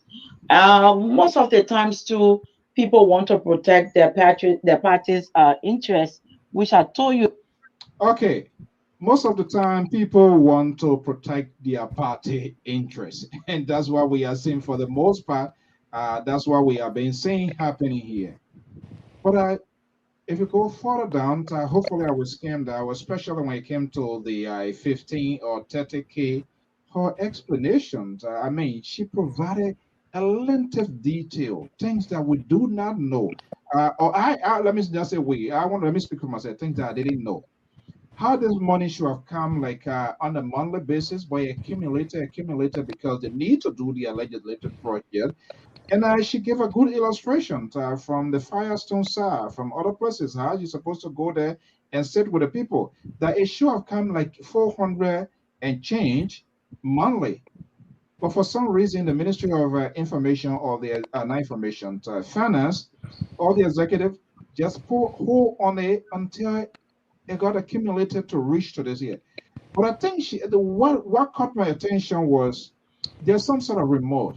Yes, she admitted she signed on the first 15K, she signed, but she also said it was not the right thing to do. They met it there, they knew about it, they should have given this money to them. It's part of their benefit, the 400 every month. But for some reason, they kept it until at a consequential time when we all had a sort of distractions and wondering, butting about this COVID, and it just dumped this whole money on there. Say like it makes us to look like we are heartless people who don't have conscience. But if they are given this money, the 400 change every month, whereas the speaker, the deputy speaker, they have their own budget. But I think I see some level of conscience in in her. There's a level of authenticity because she came real forth with this information here. Maybe other people have explained it, but I have not had the opportunity to listen to that. And Battleland, maybe if a chance is given to her, I don't think she will go down that route. Gentlemen, let's have a conversation. Do you think, or do you think Liberians, we really had enough information about this money, how it should be used, and how it was apportioned to these people? But interestingly, she said they knew it being there. They agreed. So there's no one that can tell us that was their first time receiving that money. I'm not sure anybody has provided that sort of length of information regarding this money. The liberal. Well, Mr. So, I seriously thought the lady was very much informative. And then I started wondering to myself, as much as smart as she seemed to be, is this a lady the CDC professor want to go against? And are they all from the same district? And if they are, well, then what happened to our professor? Because if the professor goes against this lady, it's going to be a intellectual law, pretty much. Excuse me? Are they from the same district? I don't know that. That's what I'm trying to find out. Always in a habit. I'm speaking. You asked me a question. So the point that I'm making is this. Look, if the professor is, I'm not too sure if he's going. But other than that, I think the lady you explained to us, the lady did a wonderful, wonderful work today. And I was wondering if they're from the same district, and the professor is thinking of going against this lady. He better not bring Thomas Fowler to campaign for him because he's going to get creamed. Oh my goodness. All right, Libra Progressive. I see. But is it breaking or is it just my end? It was breaking when you were speaking. I can't hear you, Professor. You gotta. Okay. Yeah. Okay. My end. Okay. Yes. We're hearing now. Yeah. Okay. It was kind of breaking. Look. No. You see, the Liberal Progressive wants to get me in trouble. I would distance myself from that trouble.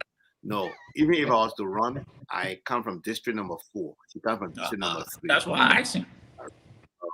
And then, you know, the lady, to tell you the truth about that lady is that she works with a lot of my guys.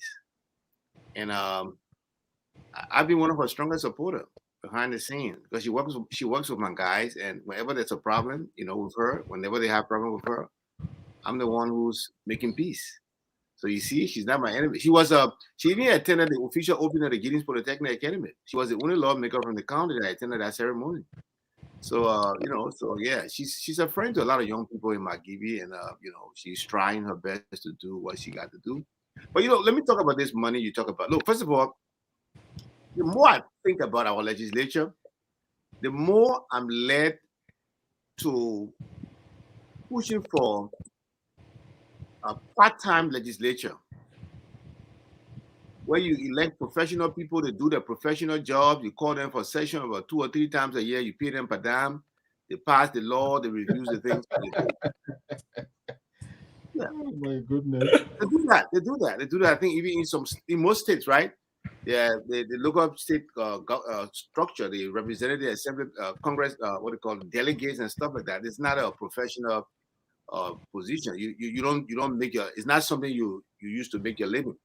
They call them in, they make the laws, they pass the bill, then they go back to do their regular jobs. They call them back in again and come. Look, that's going to save millions of dollars from our economy. Because I mean, let's face the fact. What are we really getting from our legislatures? What are we really getting from there? You talk about the money that she was right to say that she knew it was coming, but then they knew it was coming. They decided to give it to them in lump sum. They did not tie their hands and say, "Go pick it up." Say, "Look, no. At this time, the country is going through difficulty, so we'll defer it, or we'll take the first quarter portion of it. We'll take 1/10 of it, and we believe you should dedicate the other one to fighting some of the battles you guys are fighting. And when the economy improves, then we'll do it." The money for the project. What better legislative project in Liberia now than the project of defeating COVID-19? Will you tell me? So say, look, we're going to take 1,000 from it. The remaining money you're dedicated to the fight against COVID. But they deliberately took the money. I hate to interrupt.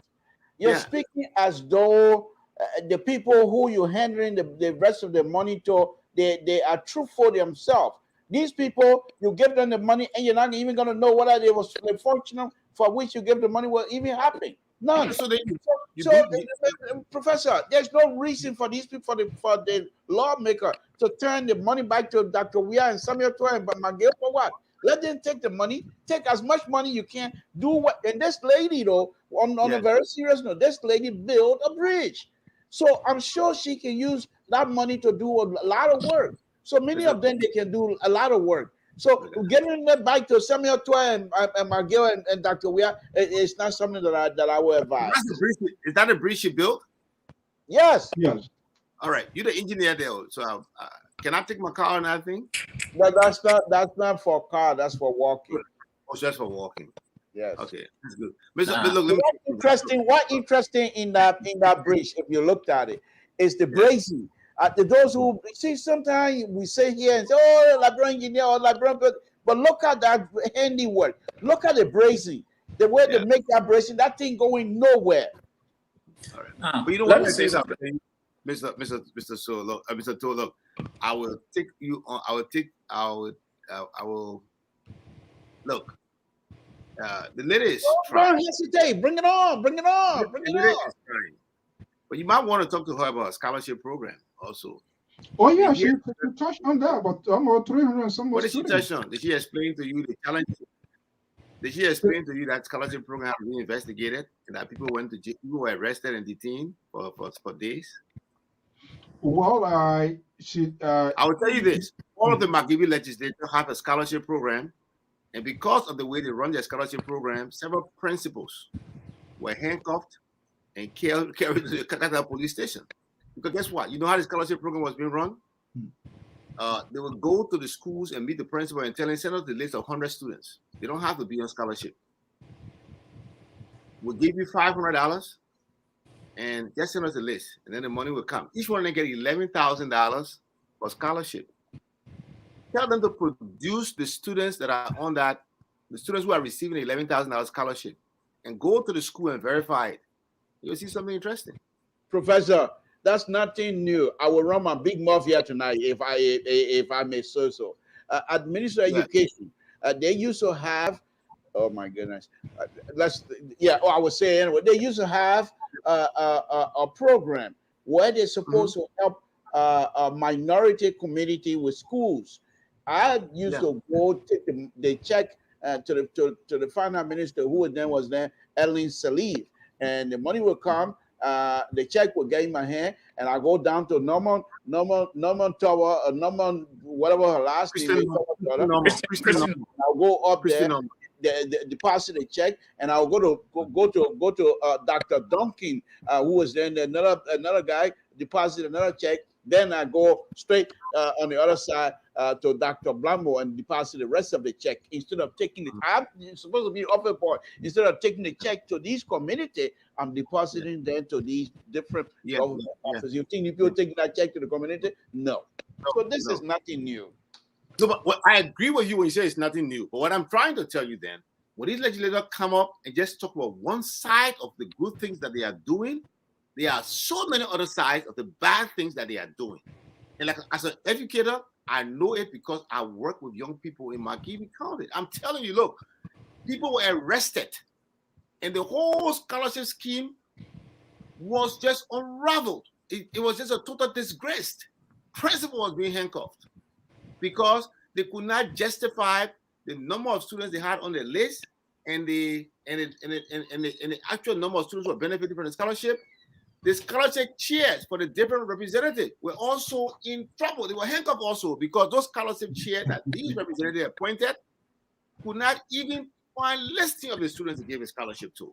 So all of these people, they have problems. That's why I say, look, I'm sorry to say this, but I don't think this is coming from a guy who is a professor. We have Samuel Tour here, $15 million map out. I mean, $25 million map out, and they have people list on different committee, on different areas. No phone number, no name, but the money is out. Professor, let's take this thing to the next step. If we're going to criticize, let me see here. Let me get the other side here, and then we can act on it. I don't know. It's just the speaker and the deputy. What happens to the rest of the members? We have 73 members. So if two persons got their own budget that they control, they decide how to allocate funding for the legislative engagement. What happened to us who are only counting on our mere salary? And mind you, we made an error, and I continue to say it after the election. It is no secret. We felt that we had need and things from our district, requests from the people that were urgent. So we had to cater to them. Some of us. Just bear with us, folks. I'm online here this evening with Ambassador Representative Helen. Okay, she's back. Go ahead. Yeah, okay. So some of us were able to take loan, and being a former banker, once you go for a loan, the first question that the bank will ask, they're curious to know your primary source of repayment. So you go to the bank, I'm taking this loan, this is what I earn. When you apply the central bank regulation, the 33.3%, I will be left with this one to sustain my family and myself. And this one will be, the bank can take this one on a monthly basis that will enable me pay my loan smoothly so my loan cannot go back. Based on what we were earning, we took loan against it in the middle of nowhere. After you have committed yourself, you took loan. Salary came down, it was reduced to nothing, including your benefit that has to do with your gasoline. Of course, a true people back up, people have to restructure their loan, which is even beyond a tenure. They have to go for insurance to back their loan because some people loan will expire 2025. So your tenure will expire 2023. What will be your source of repayment? The bank is curious to know. So that was the first mistake that we made. How can we do that? And in the midst of that, you counting on your salary.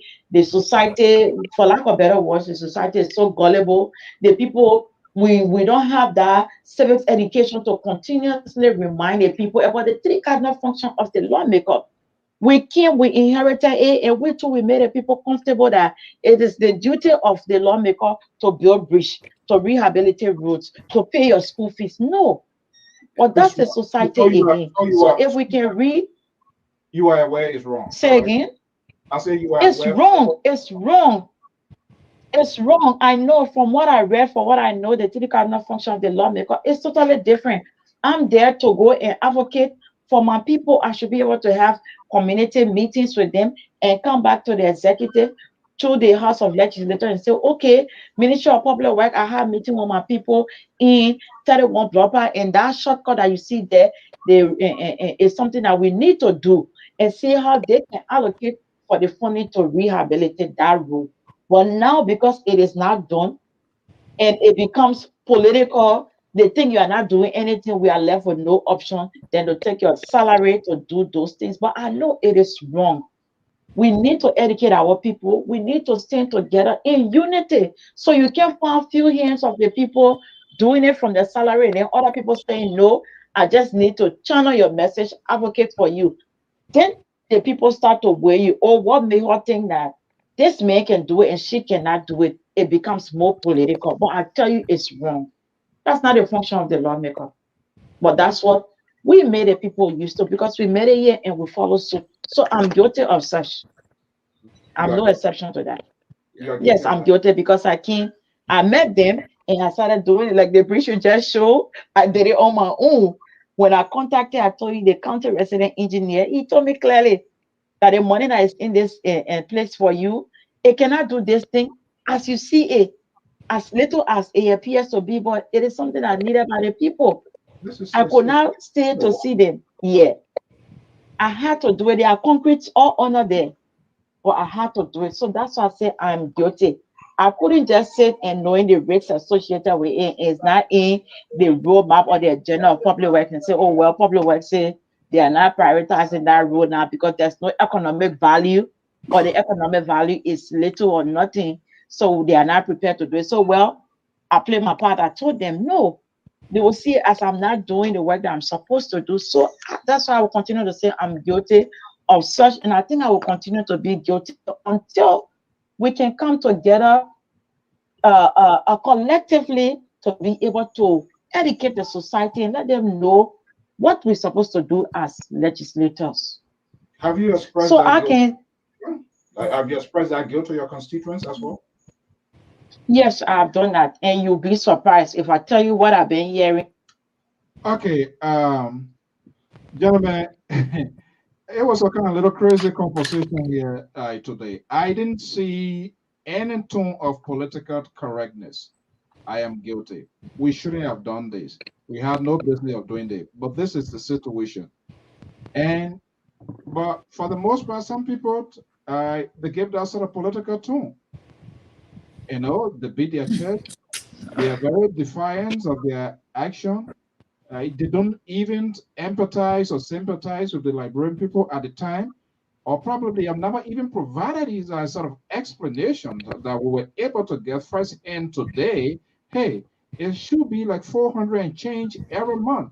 But for some reason, the people kept this money and waited until it reached to that amount, and it was dumped on us, and it just created it because we too, she took responsibility. We too, we did not explain this. Senator Boto Jawi, Boto Kana Ogbapolo will be here on Sunday. I'm trying to get the sense of these people here, these female things. But Professor, you listen to her. Are you there? Professor, are you there? Yeah, I'm here. Can you hear me? I'm here. Oh, yeah, now we're hearing you.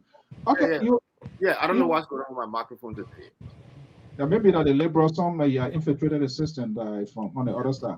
But look, I heard her, and it's very interesting. Like I said, some of the people who were staunch supporters of Lpr-Tv are people I would call my guys, my boys, people with whom I talk on a daily basis. And I'm glad that she's making these kind of admissions here to LPR. Because when I engage some of those people that work for her, who supported her, and who feel disenchanted, who feel abandoned, that's exactly what I told them. I said, that's not her job to. One of the guys told me that he had a problem. He went to her. She couldn't solve the problem. His mother, so that's not a job of the representative. And I'll tell you one thing. A few people heard that I might be considering a run for the district number 4 position in McGinney County. So guess what? I started to receive calls. That is interesting. I started to receive calls. And the calls would come like this. Oh, hello. Send me a message on Facebook. Say, oh, yeah, good. So yeah, but can I call you? Yes, good. Go ahead, call me. Call me. Well, I heard from this person that you are running for the office. No decision has been made. But anyway, what is it? Oh yeah, I'm willing to support you. Oh, thank you very much. When I make that decision, I'll be glad to have you on my team. Okay, good. 2 weeks after, or even 1 week afterwards, I got a message. Oh, we are students. You gotta live. It's not easy. So you know what I told that first one? I said, listen to me. If I pay the tuition of every person who's going to vote for me to win the district number 4 representative seat, you need about 9,000 votes. So multiply, just say 10 times 9,000. That's $90,000. That money, I don't have it. So if you're looking for somebody who's going to pay your tuition and all of that for you to be able to support them, go and find another candidate who will be able to do that. That was the last time that person talked to me. And I continue to get it. Then I got a call. There were about 3 or 4 areas that needed wells. But Prof, you got to construct these wells long before the people come. First of all, if I'm going to run, I will make it very clear to the people. That's not my job. I will not start it because I will not be able to end it. My job would be able to go in the legislature, if I do run, to advocate so that a certain portion of the airport tax should be left in McGibby for development, so that a certain number of positions, a percentage of position at RIA should be allocated to people from McGibby who lives within the area. I'll be advocating for more money from the Chinese company that's running bomb mines, advocating for more money from Firestone, so that we'll use those money to develop our towns, our communities, our villages, and so I will not be putting my hand in my pocket to pay tuition. I will not be putting my hand in my pocket to trans people to go and bury their relatives. When you do that, you muddy the water, and that's what she said. She's right. They have done that. Now they have found that it's unsustainable. So guess what's going to happen to most of them? They will not be re-elected because the people are angry. The people are angry. I've spoken to a lot of young people in McGibby County, and I said, this is not the right way you do it. You can't be depending on these people to do all of these things for you. Then you're going to make them corrupt. And that's what I'm saying. We got to start to think about making our legislature to be a part-time position. You come there within season, you pass the law, you go back to do your regular job. You come back again, you pass new laws, you go back to do your regular job. And give them per diem. Look, if you were giving those people like $10,000 per diem to pass laws and go back and do their regular job, trust me, I don't think our country will be in the position that we are in today. Because first of all, you will save millions of dollars from the speaker's salary, from the speaker's budget, from the president pro tempore budget. I mean, you will save enough money to build at least 2. Interestingly here, because we're running out of time here, there was something that she mentioned today, and I was stunned. When it came to the questions of this, how you call it, stimulus, she said she, as a lawmaker, she contributed because they were all discussed. And as far as she is concerned, if there's any other district, not one person, she would never call, she was never hinted, not a single bag or a single gift or anything for that matter when it came to the stimulus ever went to a district that she's aware. until she got a phone call. Stimulus for what? You remember during the COVID, the government the said COVID stimulus 25 million. to say the 25. What do you call stimulus now? What do you expect? How do you expect a stimulus to have gone? To be like in the United States where they give people checks? So what did they with this? What was the stimulus? How was it? Libre Progressive tell the people Lpr doesn't have the capacity to distribute stimulus check. So what? The stimulus wasn't it? Wasn't it the food and a food they said were distributing? The food was distributed by World Food Program. The World Food Program started to mark the homes 1 year after the initial COVID struck Liberia. That's not a Liberian government problem. That's a United Nations system problem. No, Professor. I disagree with you. Okay. Wait, he has already he held the liberals are still witness. Liberal?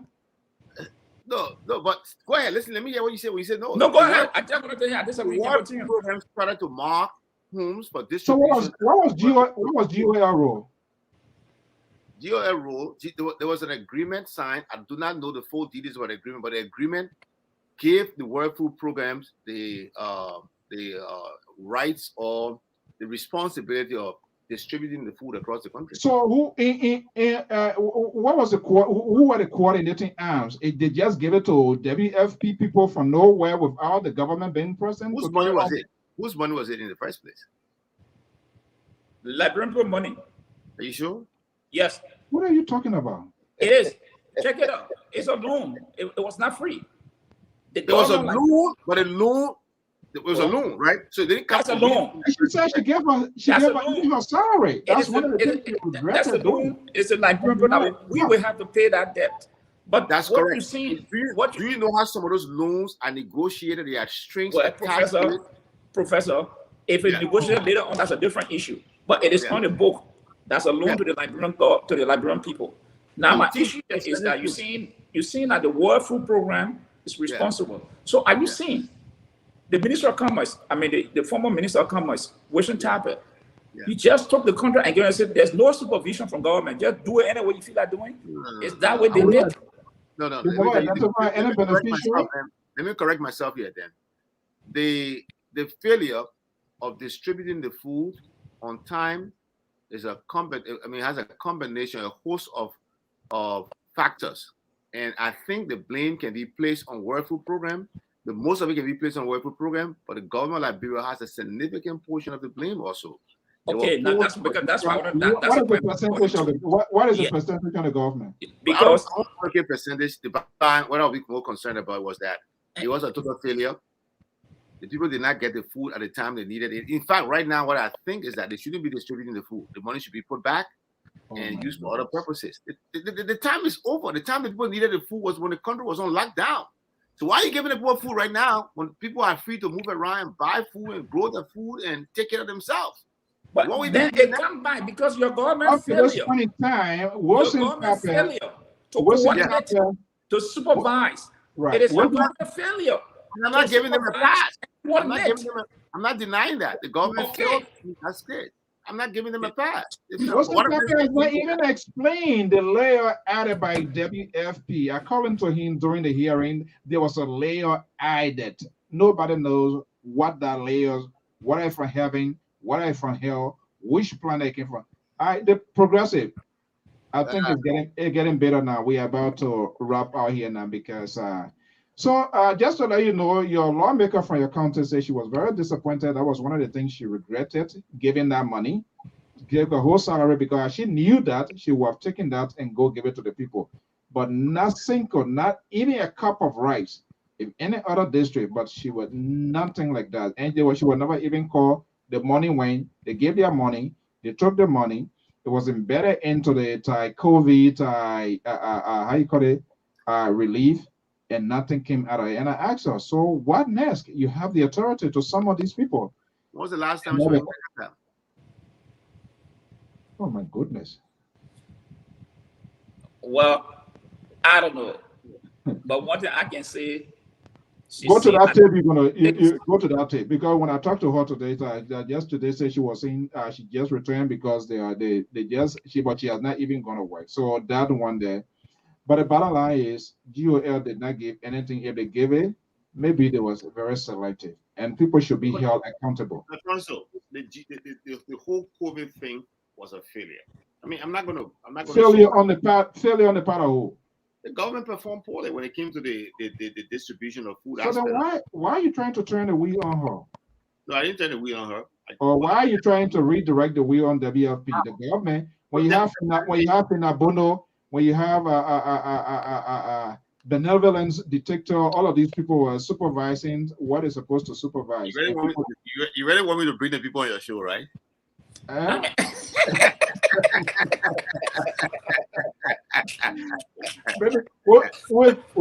gonna be using some hot temperature words now so that you will bring it up. Because I'm tired pushing the Liberal to bring Yomji Kanga here. I'm tired pushing you to bring Samuel to and other. You see, the representative says something. She talked about mistakes, but she did not say how they are going to change the system. No, but indirectly she pointed to that when it came to the replacement of the committee. Yeah, she had a finance background, and with the hope talking to some of her colleagues who were coming by joy, thinking that maybe she was going to go on that sort of committee. But guess what? They said, judiciary. So again, she was even there was even thought about her running for the deputy speaker position, but the McGibby caucus is not even together. Oh, my own country own divided into pieces. Yes. So the whole point here, I get her. She's been sincere somehow. Seeing this thing. But information. My question here is that what are they doing since there is outrage from the people about this kind of money? What are they doing? But you heard me. You meditate, say it's a law. But are you people going to look? This is the excuse the people continue to give. Oh, our people demand so much of us because you meditate. So that means you cannot change the system since you meditate. You just continue the process. This something to offense. Oh my goodness, Mr. We have to change this system.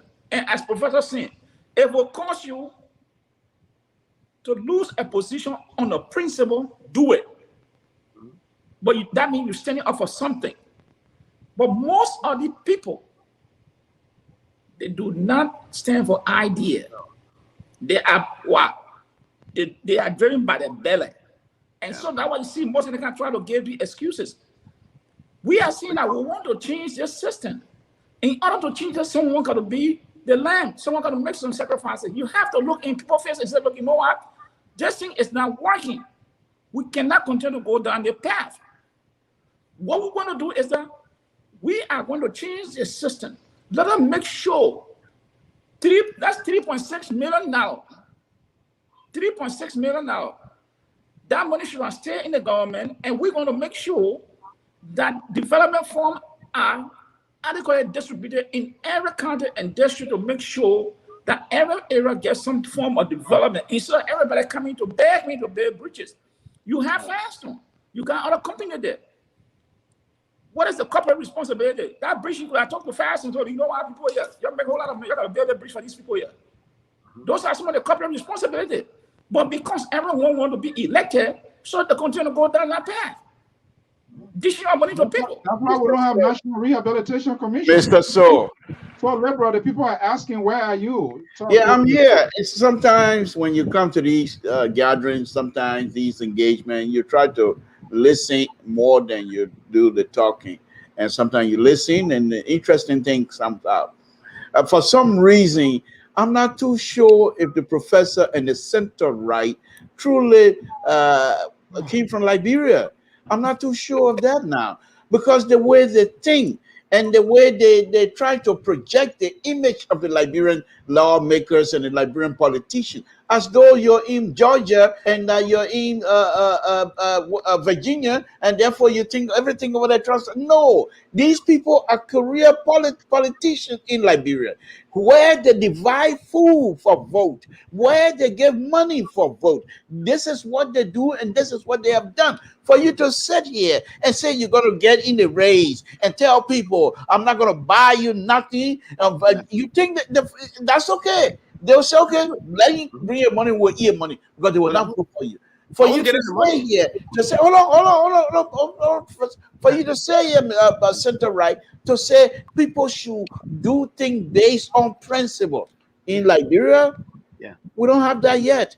There will come a time. So where will you start from? Hold on. There will come a time that we will have that. But the politicians of today don't have that capacity, and these are not people that you're willing to deal with. You and the professor and Mr. So Kumbaya singing your career. That's why I'm quiet, because you guys got this thing manipulating whatever it is here this evening, and it's not going right for you.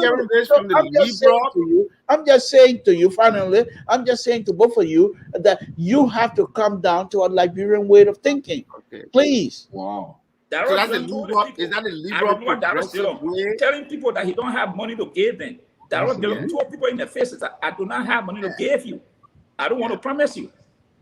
Liberal progressive, let me say this to you. Look, I understand what you are saying. Our political situation has pushed people to do some of the things that they are doing.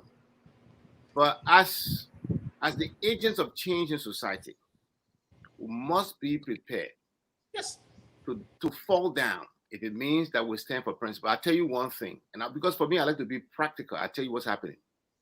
When I opened my school in Kakata, there were people who said that I put a system in place that I do not accept what they call TA.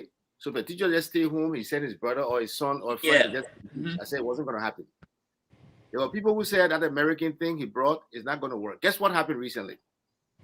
There was a team from the Ministry of Education, the local Ministry of Education, that went to my school to ask my staff the question, how did he do it? There are principals in Kakata and they are saying that you guys will play with my job, but you don't play with Mr. Zawolo's job. Because what? I fired him. And I created a system that Liberians, the people over there believe would have never worked. They believe it would have never worked. It's challenging to implement. But I was prepared. This year, I think I fired about 7 teachers. Okay. I don't think that was enough.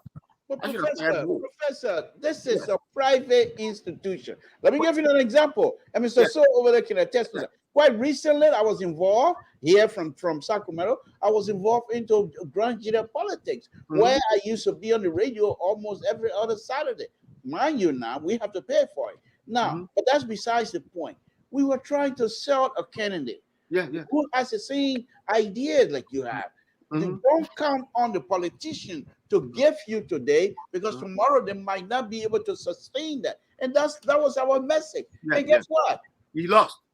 Not only that, the people were celebrating people buying a cup of rice. I know.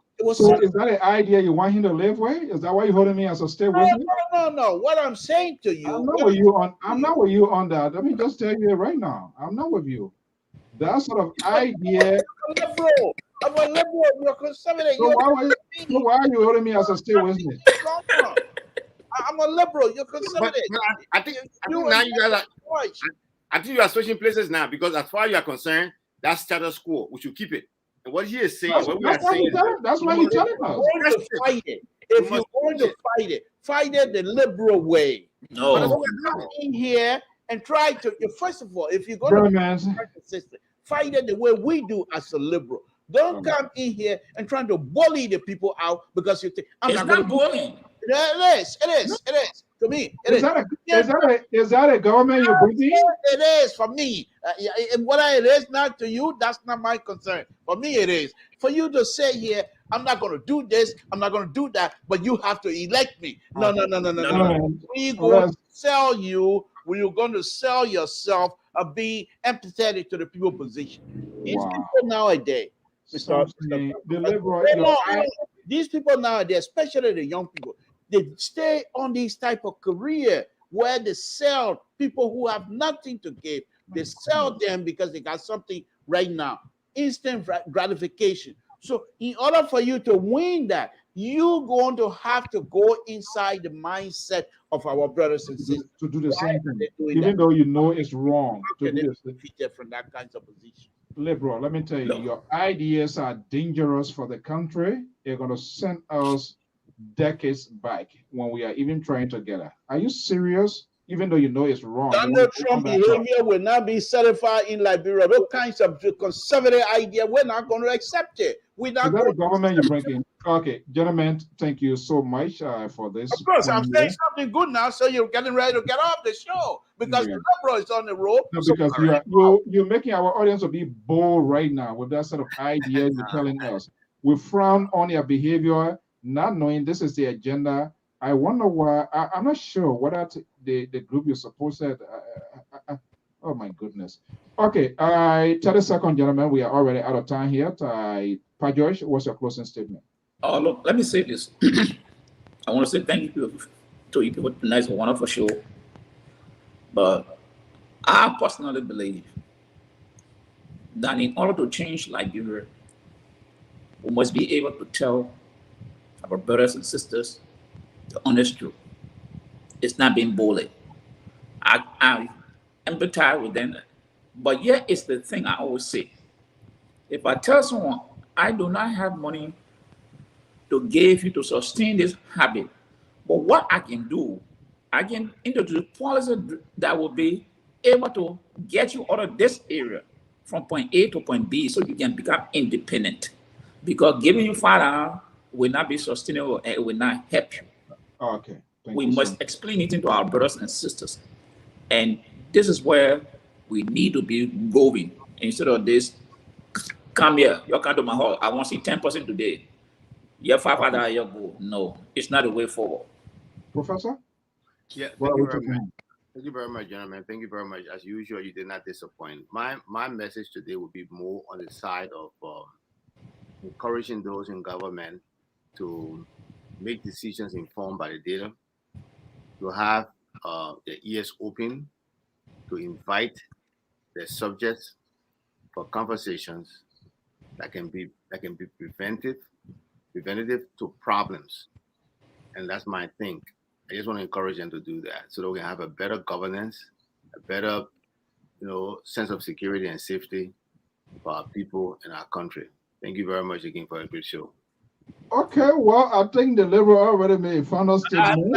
I have not even touched that. So please. Oh my goodness. Folks, again, listening. This is like no public radio, of course. But here's the thing, Professor. We are here. And to be honest with you, Liberians, just hold on a little bit more. Just be patient. The Savior is coming. Dr. Baka is coming to save you. He's coming to save this country. And then we will do what we can to make sure that we're successful. Dr. Baka, and I'm making a closing statement, if you don't mind. And Dr. Baka is not going to steal your money. And furthermore, Dr. Baka understand your position. We will help you. Dr. Baka. Is it a commercial? Mr. So, are you going to protect me, or are you just going to let people do this to me because I'm a liberal? I mean, this is unfair. Let me just say this: on Friday, we're going to come out here and engage Liberian population in terms of democracy. Where are we? Is Liberia really on track? On Dr. Weir, is there any kinds of issue in terms of democracy, freedom of press, freedom of speech, going around saying things, causing freedom? Do we have that freedom? On Dr. Weir, have we had that? Have we enjoyed that kinds of freedom before in life? We will discuss that, and it's going to be very interesting. Mr. So, go ahead and close your show. Thank you very much for the opportunity. All right, guys, thank you so much, and have a pleasant evening. And to our many viewers and followers, thank you for your time, and God bless Mama Liberia. And I see other pieces. The beauty of the universe. You never change. You never lie. You never change. You never care.